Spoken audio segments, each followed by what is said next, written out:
Supreme court से telecom कंपनियों को बड़ा झटका लगा है।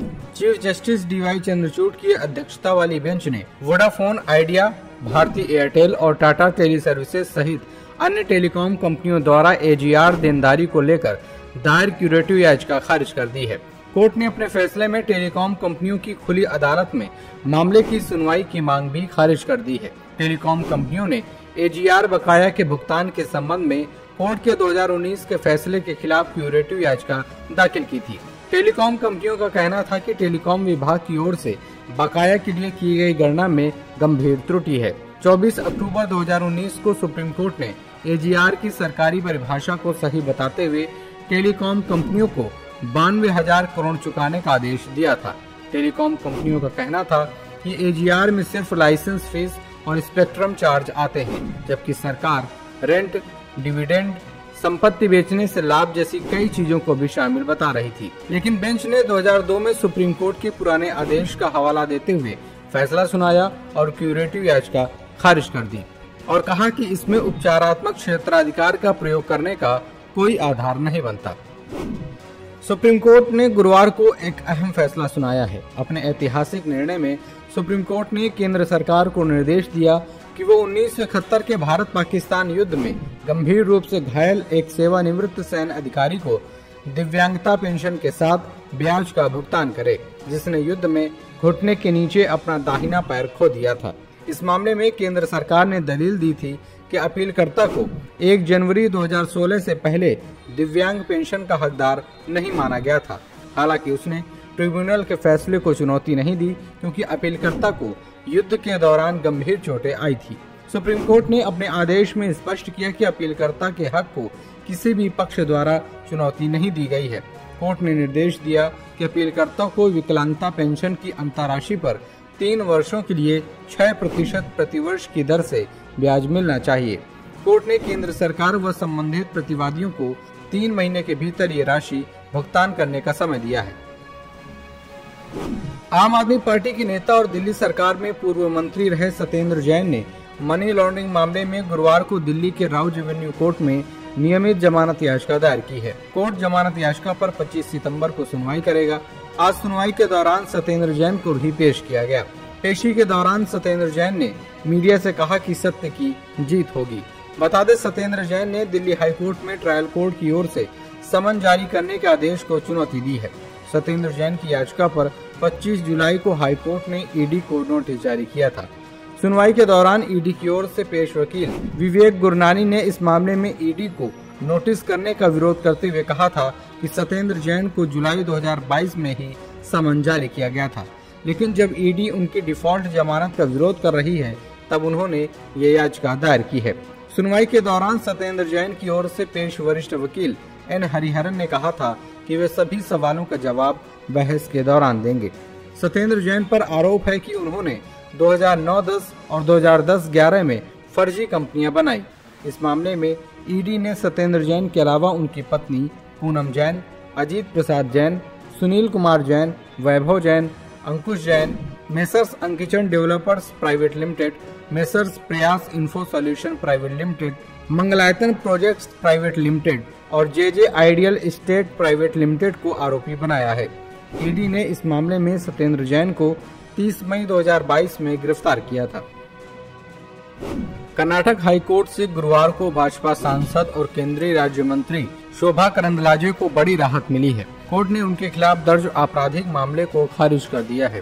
ये मामला बेंगलुरु में एक विरोध प्रदर्शन के दौरान उनके दिए बयान से संबंधित है, जिसमें उन्होंने रामेश्वरम कैफे विस्फोट के संदिग्ध को तमिलनाडु से जोड़ा था। जस्टिस एम नागप्रसन्ना की सिंगल बेंच ने याचिका को स्वीकार कर लिया है और जन प्रतिनिधित्व अधिनियम की धारा 123(3), 123(3)A और 125 के तहत कॉटनपेट पुलिस स्टेशन में दर्ज कार्यवाही को खारिज कर दिया है। बता दें, बेंगलुरु में रामेश्वरम कैफे पर हमले के विरोध में आयोजित एक प्रदर्शन के दौरान भाजपा सांसद शोभा करंदलाजे ने कहा था, कर्नाटक में कानून व्यवस्था बिगड़ गई है। तमिलनाडु से आने वाले लोग यहाँ बम रखते हैं, दिल्ली से आने वाले लोग पाकिस्तान जिंदाबाद के नारे लगाते हैं और केरल से आने वाले लोग एसिड हमलों में शामिल होते हैं। जस्टिस एम नागप्रसन्ना ने कहा कि इस तरह की एक और कार्यवाही को कर्नाटक हाईकोर्ट ने रद्द कर दिया था। यह अपराध भी उससे मिलता जुलता है जो विरोध प्रदर्शन के दौरान उत्पन्न हुआ था। मैं इसे उचित मानता हूँ। इसमें भी याचिकाकर्ता के खिलाफ उसी तरह की कार्रवाई की जाए और याचिका को बंद किया जाए। दिल्ली हाई कोर्ट ने गुरुवार को यूनियन पब्लिक सर्विस कमीशन द्वारा दायर याचिका पर नोटिस जारी किया है, जिसमें आरोप लगाया गया है कि पूर्व ट्रेनी IAS अधिकारी पूजा खेडकर ने अपनी अग्रिम जमानत याचिका के संबंध में झूठा हलफनामा दाखिल करके और झूठा बयान देकर झूठी गवाही दी है।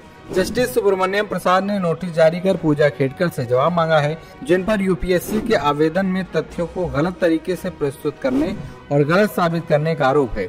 अब इस मामले पर अगली सुनवाई 26 सितंबर को होगी। बता दें, पूजा खेडकर की जमानत याचिका पर उन्हें गिरफ्तारी से अंतरिम संरक्षण दिया गया है, जो आज भी जारी है। UPSC ने अपने आवेदन में आरोप लगाया है कि पूजा खेडकर ने अग्रिम जमानत याचिका में अपने हलफनामे में झूठा बयान दिया है।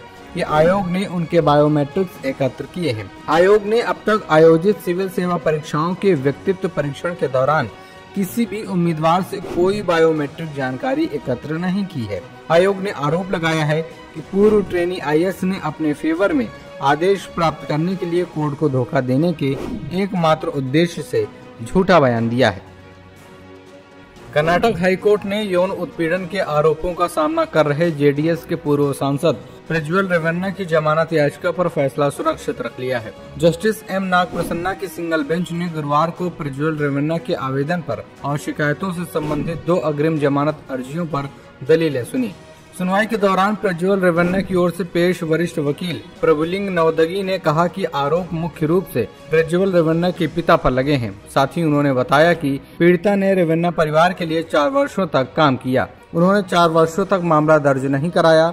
अचानक यौन उत्पीड़न के आरोप और मामला दर्ज कराने को लेकर उन्होंने चिंता जताई। उन्होंने कहा, पीड़िता को पहले भी शिकायत थी। वो अपने घर से अवैध रूप से निकाले जाने की शिकायत लेकर पुलिस के पास गई थी। इस बात पर ध्यान दे, वो मेरी माँ से संबंधित है। उसे मेरे पिता ने काम पर रखा था। 4 साल से वो हमारे साथ काम कर रही है।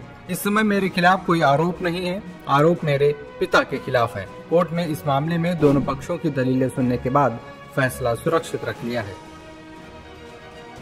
उत्तर प्रदेश के पूर्व मुख्यमंत्री अखिलेश यादव के करीबी समाजवादी पार्टी के विधायक जाहिद बेग ने गुरुवार को भदोही की कोर्ट में सरेंडर कर दिया।